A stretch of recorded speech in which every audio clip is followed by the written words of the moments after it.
Eu me chamo Roseane de Souza e Carlos, que está apresentando. Nós ficamos responsáveis pela monitoria do eixo 4, Carlos Lacais. Como eu falei, monitores Antônio Carlos e Roseane de Souza. Então, Carlos Lacais, ele nasceu em 19 de setembro de 1915, na cidade de Guaratinguetá, São Paulo. E ele tem formação na Faculdade de Medicina na Universidade de São Paulo. Ele é considerado o pai da geografia médica. Pode passar, Carlos. Ele escreveu em torno de 1.200 artigos, um pouco mais do que isso.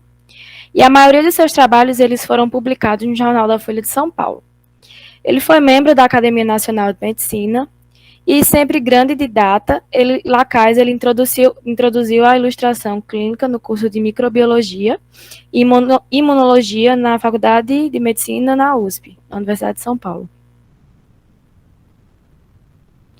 Carlos Lacais, ele morreu aos 83 anos, em 23 de abril de 2002. E na sua biografia fala que até os últimos momentos de vida ele estava em pesquisa, estava bem ativo. Ele foi um grande homem, um grande pesquisador. Então, a gente pode iniciar as apresentações agora. Eu vou estar cronometrando, vocês terão 10 minutos para apresentar os trabalhos.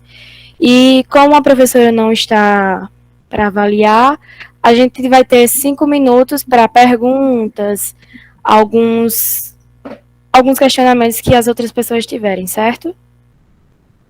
Certo. Pronto, Raiane, você pode iniciar? Posso sim. Pronto. Deixa eu desligar o microfone aqui.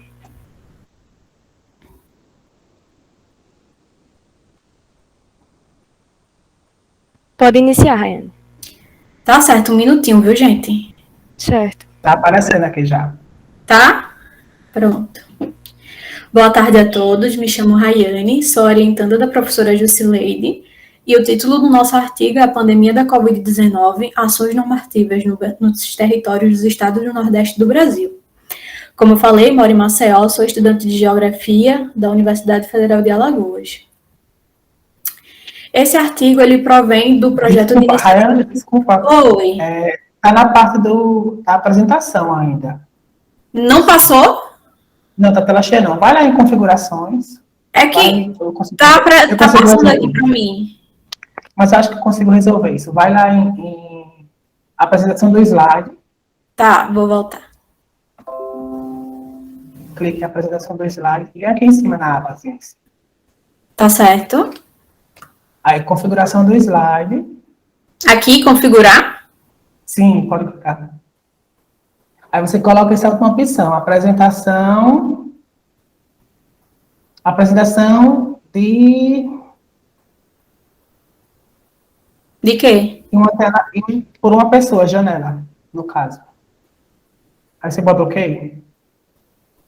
Agora bota para apresentar para ver. Pronto, apareceu. Voltou? Voltou sim. Voltou sim. Tá certo. Sim, como eu estava falando, esse artigo ele provém do projeto de iniciação científica do ciclo de 2020 e 2021, que teve por objetivo estudar o uso do território através das medidas preventivas ao contágio da Covid-19 monitoradas por cada governo estadual. Assim, a gente analisou cerca de 492 decretos publicados em diários oficiais durante o período de março a dezembro de 2020. Estudamos aqui toda a região Nordeste e todos os estados, como podemos ver no mapa. A nossa fundamentação teórica, ela teve o aporte à compreensão das causas das doenças que vão além do fator biológico, com base na geografia da saúde. Por quê? Porque além de incluir o fator biológico, também inclui o fator social, porque ela trabalha com as causas e as questões relacionadas à distribuição espacial, relacionada à qualidade de serviço e atendimento à população. Bem como no que concerne a geografia, nós trabalhamos com o conceito de mundo de redes e globalização, porque com esse mundo globalizado, tornou-se possível os fluxos não só de pessoas, mas também de vírus e bactérias, que é o caso que está acontecendo atualmente com a pandemia. E a categoria de análise do território, baseada em território usado, ela pode ser utilizada para melhoria dos sistemas e serviços de saúde. Sendo assim, nós sabemos que a Covid-19 ela foi descoberta no ano de 2019 em Wuhan, lá na China, e se espalhou pelo mundo inteiro. Então, foi a partir daí que a Organização Mundial de Saúde, bem como os ministérios de saúde e os governos estaduais, começaram a lançar medidas para conter a disseminação do vírus no território brasileiro e no território de cada estado. E a partir daí se usa o uso da tecnologia atrelado à geografia com a utilização de sistemas de informação geográfica, bem como também GPS e o mapeamento online. A nossa metodologia, o nosso trabalho de pesquisa, ele é baseado em uma pesquisa de investigação, documental e descritiva, bem como utilizamos aportes teóricos da geografia da saúde e de território para poder analisar melhor as medidas de prevenção e contenção ao vírus. Os decretos eles foram analisados de acordo com os títulos e as medidas gerais que estavam sendo tomadas por cada estado, bem como a formação de grupos de estudo, de comitê, de legislação. E algumas informações, além de serem obtidas nos diários oficiais, foram também pegos em sites, portais informativos e de notícias. Os nossos resultados observamos que todos os estados do Nordeste eles tomaram medidas semelhantes para o enfrentamento à Covid-19, ou seja, medidas que são de distanciamento social, uso obrigatório de máscara, álcool em gel, bem como todos os estados do Nordeste, eles também criaram, durante o período de março a dezembro de 2020, comitês central de tarefas, força-tarefa, programas, pacto, políticas, grupos de estudo, e como podemos ver nesse gráfico, o comitê foi o que foi mais realizado entre todos os estados, com o objetivo de quê? Com o objetivo de enfrentar essa pandemia que estamos vivenciando. Ao mapa 2, aqui ao lado, nós podemos perceber que os estados do Piauí e do Rio Grande do Norte foram os estados que lideraram, durante esse período, as criações e ações para o estudo e planejamento ao combate à Covid-19. Também foram criados porque nós sabemos que, no caso do Brasil, especialmente o Nordeste, o Sistema Único de Saúde, antes mesmo da pandemia, ele já era sobrecarregado. Então, para que não houvesse um colapso no sistema público de saúde, foi necessário construir os hospitais de campanha.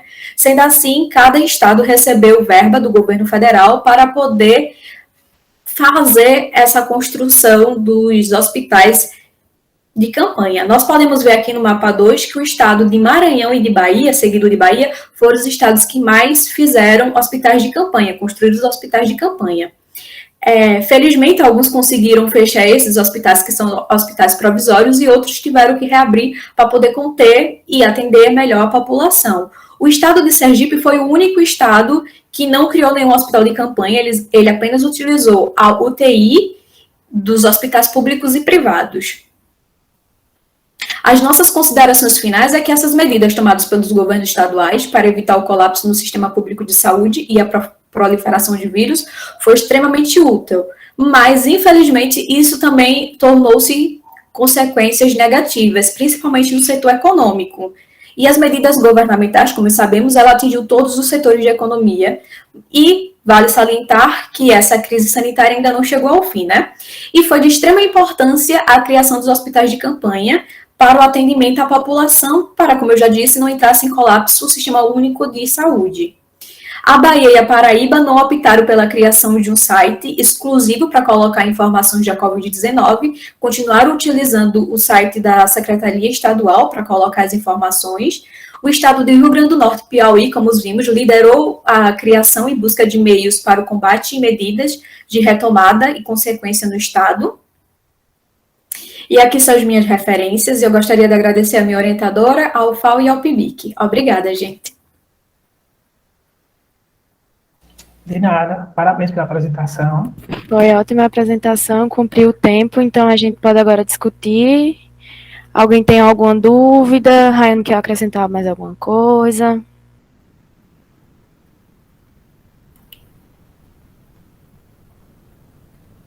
Certo. Então, obrigada, viu, Rayane? Por nada. Pronto, Rodrigo, pode dar início à sua apresentação.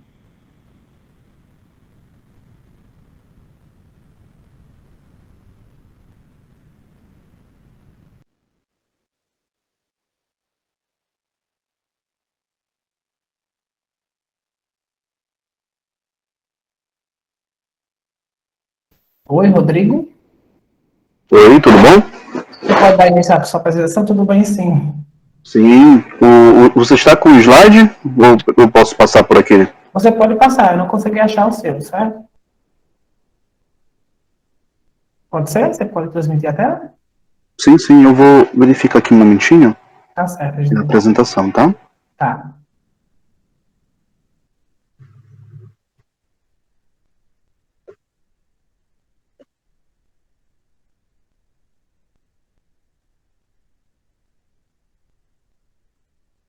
Estão conseguindo ver?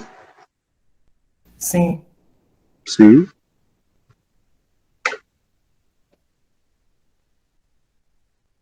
Está passando. Certo. Posso? Pode ser. Bom, boa tarde a todos. Com um grande prazer que eu estou aqui, né, representando Barcarena, através dessa temática que eu pude estar desenvolvendo junto com a minha colega de trabalho, Maria Francisca, e a nossa co-orientadora, a professora Claudiana Viana Godoy. E então, nosso trabalho intitula-se Pandemia em Território, análise geográfica da Covid-19 no município de Barcarena, Pará. Então, o objetivo do nosso trabalho teve como principal, né, fator a análise da propagação espacial da Covid-19 no município de Barcarena através de um recorte temporal do período de abril a dezembro de 2020, evidenciando a distribuição de casos confirmados e óbitos nos municípios, nesse caso no nosso município em particular, a partir dos dados secundários fornecidos pelos boletins epidemiológicos da Secretaria Municipal de Saúde daqui do nosso município e referentes, e também Secretaria do Estado, entre outros informes que pudéssemos contribuir dentro dessa quantificação. Esse trabalho ele teve como principal fator, né, contribuinte para a defesa do nosso trabalho de conclusão de curso, o trabalho na qual eu e a minha companheira estávamos desenvolvendo, e se fez necessário uma vez que nós gostaríamos de fazer uma compreensão geográfica sobre a evolução do território e os principais fatores que a geografia explica, para que pudesse, de fato, nós pudéssemos evidenciar o porquê esses casos de contaminação eles tiveram, né, por consequência, um aumento ou uma diminuição referente ao próprio município, as características aqui do nosso município. Então, para apresentar para vocês, eu trouxe aqui um mapa de localização no município de Barcarena. Para quem não conhece, Barcarena fica na região nordeste do estado do Pará, mais aproximadamente próximo da capital Belém, 2h30 de barco e mais ou menos 2 horas de transporte, né, de transporte rodoviário. Então, o município de Barcarena, ele é identificado, né, como um município propagador, uma vez que nós trouxemos esse conceito, por perceber, né, de acordo com a influência de Milton Santos, as referências na qual Milton Santos, um professor Naum, que é referência aqui do nosso estado, trouxeram a contribuição de que o município de Barcarena ele consegue, por conta da sua própria estratégia, circular pessoas, bens e serviços e contribuiu nesse caso para a intensificação da doença. E a partir disso nós conseguimos detectar algumas problemáticas de fator geográfico que pudessem ser primordiais para que isso pudesse acontecer de uma maneira mais significativa. Dentre elas, a mobilidade urbana, levando em consideração os transportes, né, que aqui nós temos, e o sistema de saúde, uma vez que é distribuído, né, todo o conceito defendido por Faria, defendido por outros autores sobre a territorialização da saúde. Então, a gente queria, né, nesse caso, levar em consideração os fatores contribuintes para esse aumento de casos. E, a partir disso, nós desenvolvemos, a partir dessa temática, cartograficamente, aquilo que nós pudéssemos recolher de materiais através de boletins acadêmicos, né, epidemiológicos. E, observando, foi desenvolvido esses mapas para que vocês pudessem compreender um pouco como se deu cartograficamente essa situação aqui no nosso município. Se vocês observarem o município, né, de acordo com essa imagem do mapa, ele tem 3 cores, né, referentes à divisão, como é conhecido o nosso município aqui. A parte de cima em verde escuro são as regiões das ilhas, a região em roxo são as regiões chamadas de bairros, os bairros urbanos, como é categorizado aqui no nosso município, através do plano, né, de mobilidade aqui do nosso município, e também a parte de verde claro, que são as áreas rurais do nosso município aqui. Então, esse primeiro mapa são os casos de distribuição de casos confirmados de abril até dezembro de 2020. E se vocês puderem observar, a maior parte foi relacionada na região, né, dos bairros urbanos, tendo em vista, né, 2 localidades em particular, que é Barcarena sede, nesse caso a região distrito do nosso município, e a região sede em particular, e Vila dos Cabanos. Vila dos Cabanos é uma companhia que foi criada, né, a partir da criação do empreendimento de empresas como a Albras ao Norte, a Hidro atualmente, para que pudesse, né, desenvolver o beneficiamento do alumínio. Então houve uma expansão muito grande e a partir disso houve essa modificação estrutural territorial aí. Barcarena tem essas particularidades em relação à sua territorialização. Então, a partir do 1º de abril, nós coletamos em particular esse dia, pois foi o primeiro dia de caso confirmado da Covid-19 no município, até 30 de dezembro. Então, até esse período, nós tivemos 6.952 casos confirmados. A partir disso, a prefeitura decidiu implementar, né, os seus planos de ações, e a população passou por diferentes mudanças comportamentais, o que eu acredito que tenha acontecido no Brasil todo, porém, Barcarena teve suas particularidades, pois apresenta, né, essas particularidades de regiões muito afastadas do centro, pessoas sem condições sociais, com uma péssima estrutura de condição básica, e isso, de uma certa forma, ainda demorou para se adaptar no município. E a análise espacial da doença ela foi fundamental para que a gente pudesse compreender essa distribuição desse novo vírus, e entendendo e buscando, né, monitorar dessa forma, né. Até então não se tinha trabalhos desse tipo desenvolvidos aqui no município. Nós desenvolvemos de fato de uma maneira independente isso para desenvolver no nosso TCC e contribuir de alguma forma, né, com os dados da Secretaria Municipal de Saúde. Esse mapa aqui, vocês vão observar esses 2 pontos de maiores casos, que foi da região de Vila dos Cabanos, que está em roxo, e da região de Barcarena Sede, que está em marrom. Então, se vocês observarem, os maiores casos foram nesses locais, né, dos bairros urbanos, sendo 1.996 casos até dezembro em Vila dos Cabanos e 1.105 em Barcarena Sede, nesse caso. E aí a gente leva em consequência as características de cada localidade, né? Por ser um distrito e por ser uma área urbana, existem algumas particularidades, até mesmo de condicionantes que favoreceram esse aumento, né? E aí a mobilidade urbana entra nesse ponto, porque infelizmente nós não dispomos de uma qualidade de transporte muito grande. Então aqui nós temos uma cooperativa na qual é organizada por pessoas que disponibilizam transporte, que muitas das vezes já foi utilizado em alguns anos, e não se tem um grande investimento. Então, houve problemas em relação a isso, porque todas as pessoas precisavam, né, a maior parte das pessoas que utilizavam esse transporte tinham que fazer seu deslocamento para a sua casa, para o trabalho, e aí, muitas das vezes as pessoas contaminadas também entravam dentro desse transporte, fazendo com que houvesse, né, essa interação. Houve um decreto na qual se proibia a ida desses passageiros em deslocamento, porém é muito complicado porque as pessoas dependem diretamente desse transporte, o que prejudicou, de fato, ali um pouco a respeito disso. Isso foi uma falha, isso foi um problema que, de fato, a gente detectou. Entre outras consequências também, a gente observa a respeito sobre essas exposições, né, das áreas afetadas, principalmente as áreas das ilhas, como vocês puderam observar, e as áreas rurais, por conta dessa problemática. O município ele é um município muito grande, porém, existe uma falta de estruturação ainda de logística para melhor adaptar a mobilidade. As pessoas, infelizmente, precisam ter acesso de uma maneira particular, que são esses transportes unicamente para essas localidades onde estão os maiores empreendimentos, onde estão a relação social das feiras, onde tem uma necessidade de poder se abastecer em relação às alimentações, entre outras situações, né, de necessidade básica. Esse mapa aqui também, aproveitando para repassar um pouquinho, foi a respeito sobre os óbitos também, que nós fizemos essa análise no município. Então, também os bairros urbanos tiveram a maior, né, quantidade de óbitos. Tivemos também alguns óbitos na região rural e, nesse caso, até então, em dezembro, tivemos pouquíssimos casos nas ilhas aqui do nosso município. E em relação ao primeiro óbito registrado, ele se deu a partir do dia 21 de abril. Essa vítima, esse primeiro obituário foi de uma mulher, né, de 74 anos. Ela é residente de um dos bairros próximos aqui da nossa localidade e foi principalmente por conta, né, de ter problemas crônicos de saúde, o que foi uma consequência a mais, né? E infelizmente não foi de forma direta, foi de maneira indireta, através do contato de familiares. A mesma estava na sua residência e ia se protegendo, mas infelizmente acabou, né, sendo contaminada e após isso veio a óbito.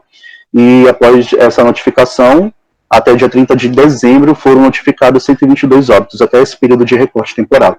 A distribuição de óbitos em Barcarena deu-se início pelas notificações de notas epidemiológicas, porém, depois de um tempo, houve a retirada dessas localidades, dos pontos onde havia tantos casos confirmados quanto os obituários, por conta da preocupação que se dava em mostrar, ou então identificar essas localidades onde se moravam essas pessoas. Infelizmente, nós tivemos muitos problemas em relação a isso, por conta até mesmo do próprio preconceito, da própria meio de insegurança que as pessoas estavam ali tendo. Eu trabalho como agente comunitário de saúde, então eu tinha que estar presente nas áreas, eu estive diretamente em contato com pessoas com doenças, com a pandemia, também tiveram outros agravantes aqui, não somente com a Covid, e infelizmente tudo era considerado Covid naquele tempo, né? Então, nesse tempo também até hoje, e aí realmente foi bem complicado. Esse também foi um dos fatores na qual me fizeram desenvolver esse trabalho junto com a minha colega, né? A gente ter essa vivência de perto. Então, junto a esse compromisso, nada melhor do que trazer um pouco dessa contribuição, né? Através dessa análise.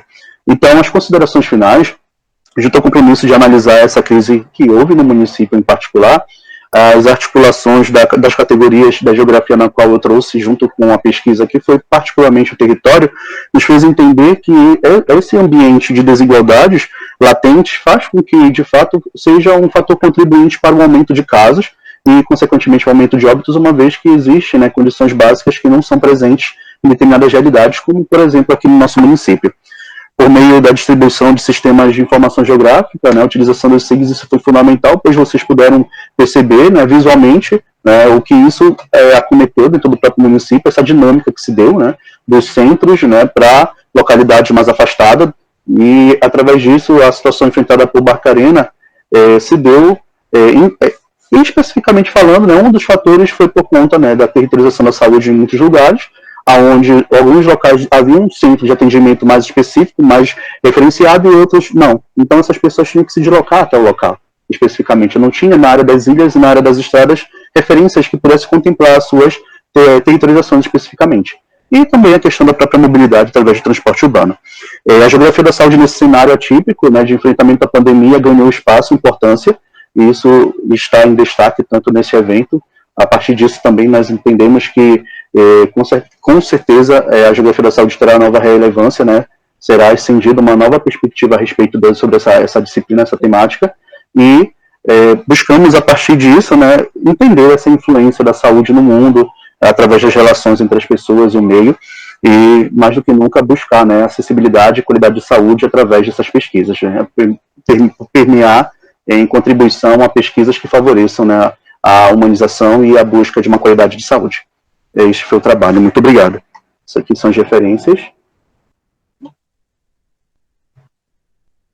Somente. Parabéns, Rodrigo, pela apresentação. Ótimo trabalho. Obrigado. Alguém tem alguma dúvida? Algum questionamento? Eu tenho um questionamento, Rodrigo. Uma pergunta. Você falou que a mobilização para a cidade era em alguns transportes. As pessoas que estavam com Covid, elas se transportavam nos mesmos carros? Possivelmente sim, porque como nós temos essa cooperativa são três, a gente chama de três cores de transporte, elas fazem um circuito aqui pelo nosso município, e as pessoas com certeza que estavam adoecidas, acometidas, precisavam se deslocar. Então, o nosso transporte ele funciona de que forma? Aqui nós temos um horário de funcionamento. A partir das 19 horas, 19h30, para o funcionamento de vans aqui na nossa região.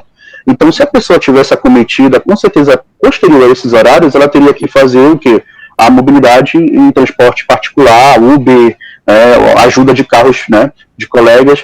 Então, boa parte dessas pessoas buscavam a sua referência única, né, que são essas vans que nós pegamos aqui, né, que a gente batiza de lata de sardinha, realmente, porque são transportes que, infelizmente, não têm uma qualidade específica.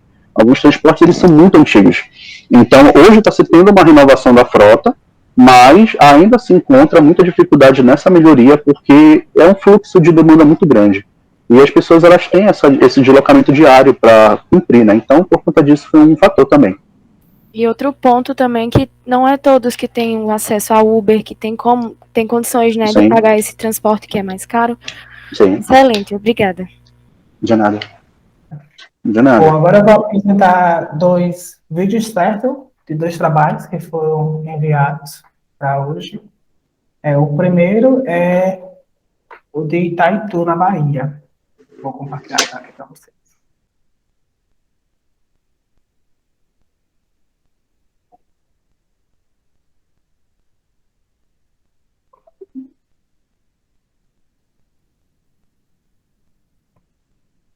Bom dia a todos e a todas.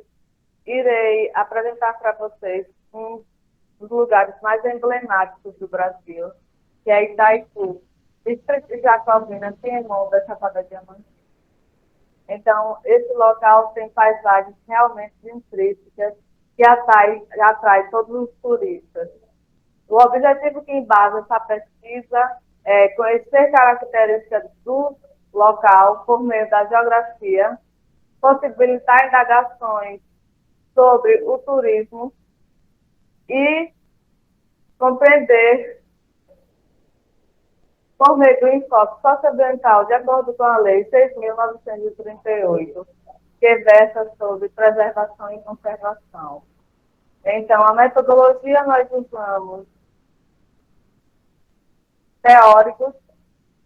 Então, esses teóricos deu um embasamento para essa pesquisa, correlacionando com algumas realidades existenciais no local, e possibilitou-se também a pesquisa um trabalho de campo por meio de coletas de dados através de 40 moradores.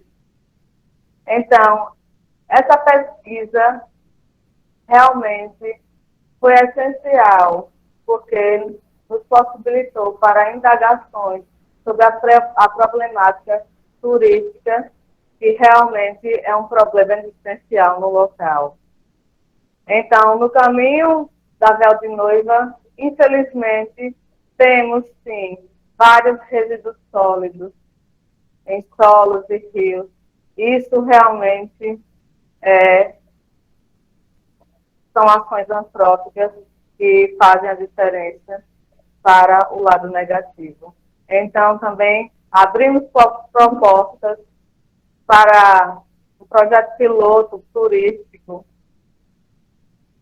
que governantes e comunidade local, com intelectuais ambientais, possam realmente ter essa conjuntura e ter essa consciência, né, para o local. Então, além disso tudo, Itaipu também possui aspectos históricos, culturais, peculiares, que realmente é, sim, patrimônio da humanidade. Bom, essa foi a primeira apresentação, certo? Bom, agora a segunda que a gente queria apresentar, a autora está presente aqui na sala, que é a análise ambiental, certo?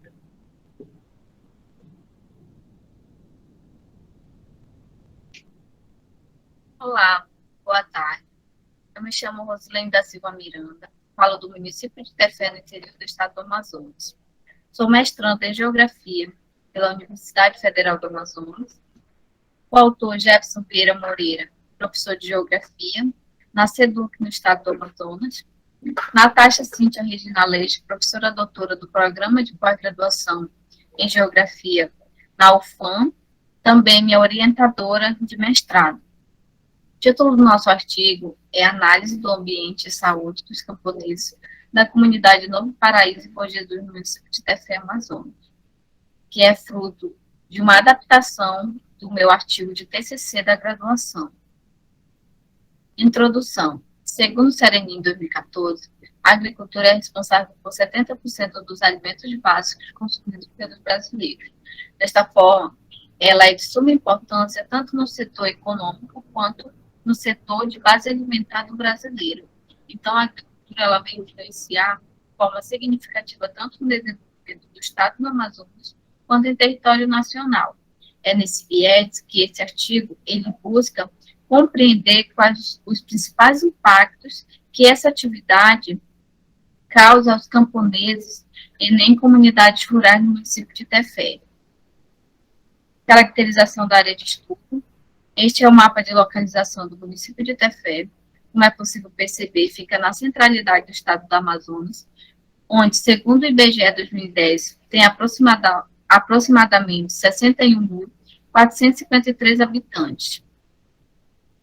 Essas são as comunidades em estudo.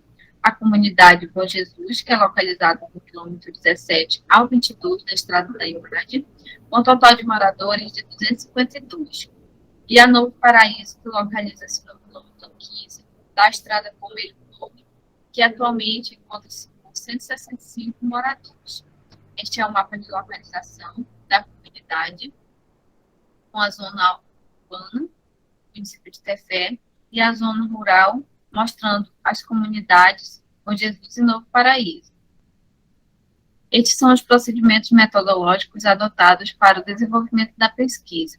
Desenvolveu-se em 3 etapas. A primeira etapa contou-se com pesquisas bibliográficas, com pesquisas e busca na base de dados do Google Acadêmico e periódicos CAPES, em suma, com autores como Silveira 2009, abordando sobre acidentes e doenças no trabalho, Guimarães 2019, abordando sobre a geografia da saúde, e Santana Neto 2011, trazendo uma discussão sobre a geografia do clima. Na etapa 2, contou-se com visitas em instituições, como a Secretaria Municipal de Saúde, acerca de entender os aspectos sociodemográficos das comunidades, assim como características peculiares das mesmas. Etapa 3, contou-se com o trabalho de campo nas comunidades em estudo, primeiramente com uma visita prévia nas comunidades, para apresentar a pesquisa aos presidentes das comunidades comunitárias, assim mesmo para conhecer também o público-alvo. Deste viés, foi elaborado um questionário acerca de fatores como as doenças, agravos, acidentes e os EPIs utilizados por eles no desenvolvimento da atividade de trabalho deles. Assim, foi realizada uma segunda visita com a aplicação desses questionários. E, por último, foi feita a tabulação de dados com a elaboração de gráficos e tabelas. Estes são os resultados e discussões, onde trago leituras de Guimarães 2019, abordando que a ciência geográfica tem um importante papel de investigação acerca da saúde dos camponeses, pois ela parte de um olhar geográfico que articula a sociedade com a natureza. Ou seja, através dessa articulação do homem com o meio, a ciência geográfica ela vem ser importante com esse papel de investigação acerca da saúde dos camponeses e acerca também de articular a transformação que o homem faz com o meio em prol da sua sobrevivência. Chani, 2005, traz uma discussão acerca do camponês, onde ele aborda definições e contextualização acerca do mesmo, onde ele aborda que ele é, sobretudo, uma classe social que se caracteriza pela singularidade do seu modo de produção, seja na diversificação de atividades agrícolas, seja no seu modo econômico e social de se comportar dentro da sociedade. Então, ele vem se caracterizar a partir dessas singularidades de se comportar dentro da sociedade. Romualdo Nogueira, 2013, também vem abordar sobre que é importante o posicionamento do indivíduo na sociedade para análise da sua estrutura socioeconômica, uma vez que a posição na sociedade reflete na desigualdade social, ou seja, fazendo uma articulação com o camponês, essa posição na sociedade interfere significativamente, uma vez que a saúde no campo é muito mais precária do que no âmbito do ambiente rural, do ambiente urbano, desculpa.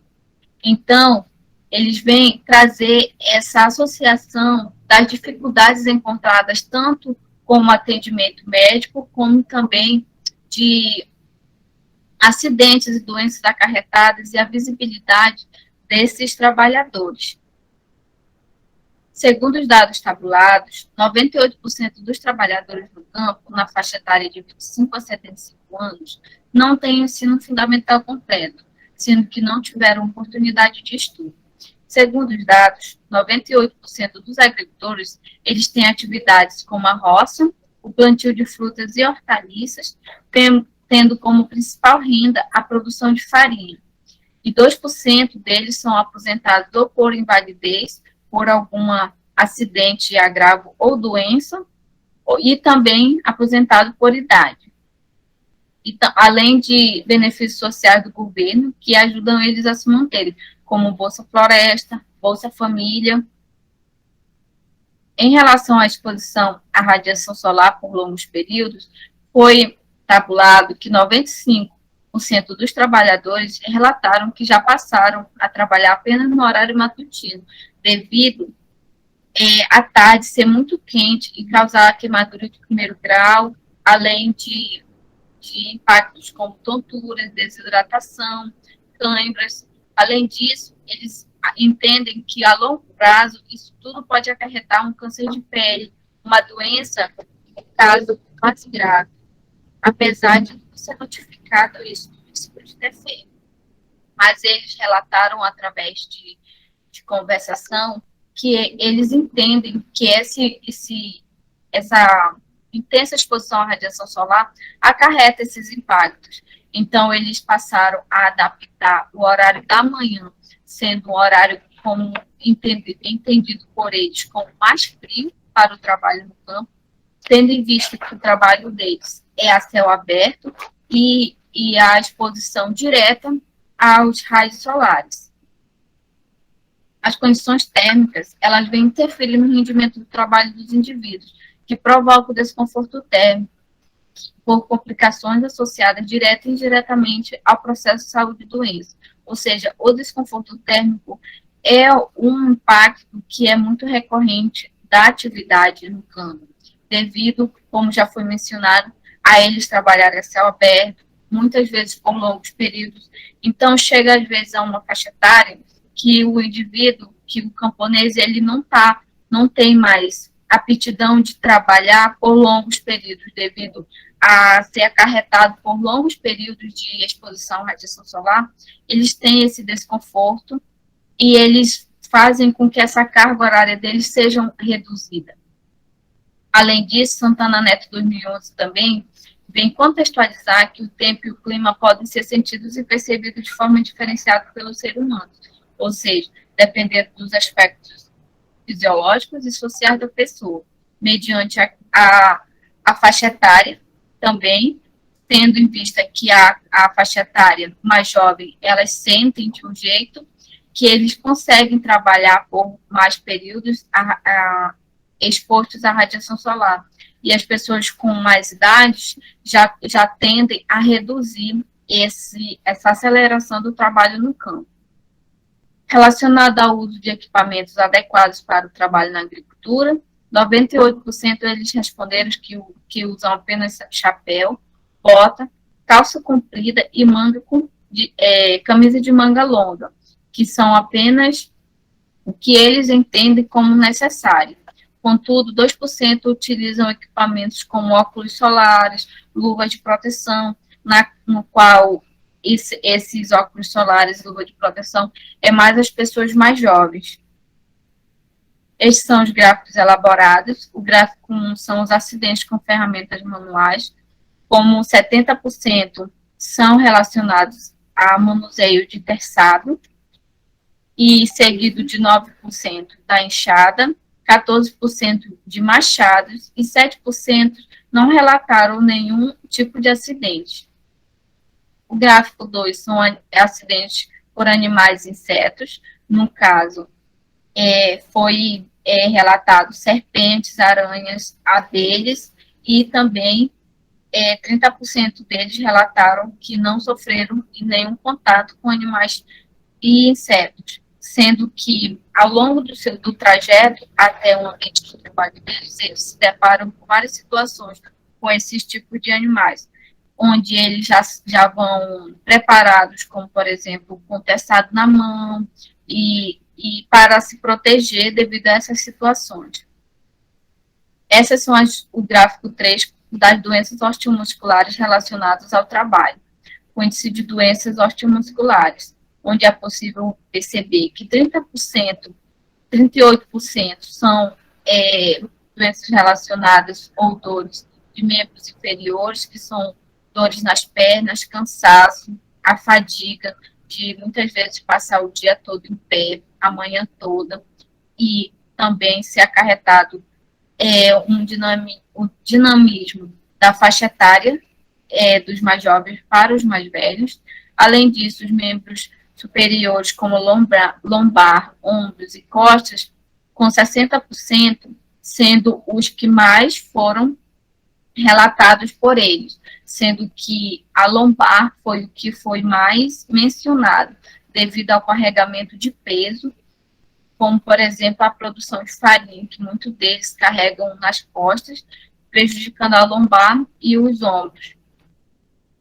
Esta é uma tabela com os principais riscos da saúde associada ao trabalho dos camponeses, como fator de exposição do trabalhador, que é a não utilização dos EPIs, a postura inadequada, contato com animais peçonhentos, falta de atenção ao manusear instrumentos cortantes, como teçado, exposição à radiação solar por longos períodos, uso de EPIs também, que eles usam apenas os tradicionais, sendo relatados por eles que são apenas os essenciais para o trabalho deles. Assistência em caso de acidente, em caso de pequeno porte de acidente, eles são socorridos da própria comunidade. Já em casos mais graves, eles direcionam-se ao Hospital Regional de Tefé, com os próprios veículos, porque na estrada abrange 22 quilômetros e tem apenas uma ambulância que é localizada no quilômetro 4. Então, é muito demorado o atendimento para esses tipos de acidentes. Então, eles tendem a fazer seus próprios adaptações em situações desse caso. A utilização de agrotóxicos, 5% dos entrevistados, e danos à saúde causados por eles, apenas um entrevistado relatando náusea, tontura e irritação da pele, sendo devido à sua doença de diabetes. Os principais tipos de doenças dos trabalhadores rurais que foi relatado foi lombalgia, tendinite, que é a inflamação do tendão, problemas osteomusculares, problema na coluna em geral. E assistência no campo pelo poder público ou associações, eles participam das associações, porém não dão o suporte necessário. Essas são as minhas considerações finais, que é possível acender esse alerta devido aos equipamentos de proteção individual, que eles não utilizam todos os equipamentos adequados para evitar posteriores acidentes e agravos à sua saúde, e também doenças relacionadas à lombalgia, que é dores na lombar, que é devido que é possível acender um alerta também para as políticas públicas voltadas para esses trabalhadores, seja com palestras, seja com mais atendimentos médicos para eles, além também de buscar uma análise não apenas de dados e resultados quantitativos, mas também visando dar visibilidade e atenção para esses trabalhadores, como aborda Guimarães 2019, ser geógrafo e geógrafa da saúde, é ser geógrafo e geógrafo preocupado com a vida das pessoas, ou seja, trazendo visibilidade para essas pessoas que são tão poucos vistos pela sociedade. Essas são as minhas referências bibliográficas. E estes são e-mails para contato da autora e dos coautores. E meu muito obrigado pela atenção de todos.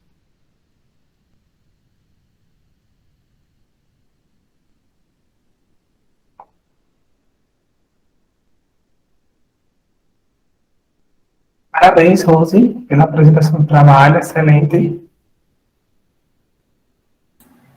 Obrigada, agradeço a compreensão também, a projeção do vídeo. Estou aberta e disponível a perguntas, questionamentos, dúvidas, tá bom? Essa comunidade que você selecionou, foi selecionada do seu trabalho, ela sobrevive apenas da agricultura familiar, é? Tipo, vende... As comunidades? Sim, apenas de agricultura familiar e como um complemento apenas Bolsa Família, Bolsa Floresta, por alguns ainda. Programa de governo, né? Isso. Certo. Isso tem sido do governo. Acho interessante. Então, com esse último trabalho, damos encerramento, né? A primeiro dia de apresentação de trabalho na Sala Carlos Lacais. Agradeço a presença de todos e até o próximo dia. Tchau. Obrigada pelas apresentações, foram excelentes. E até a próxima, até o próximo dia. Até a Boa próxima. tarde. Obrigado, Tchau, pessoal. gente. Boa Até mais. Tchau. Boa tarde. Tchau.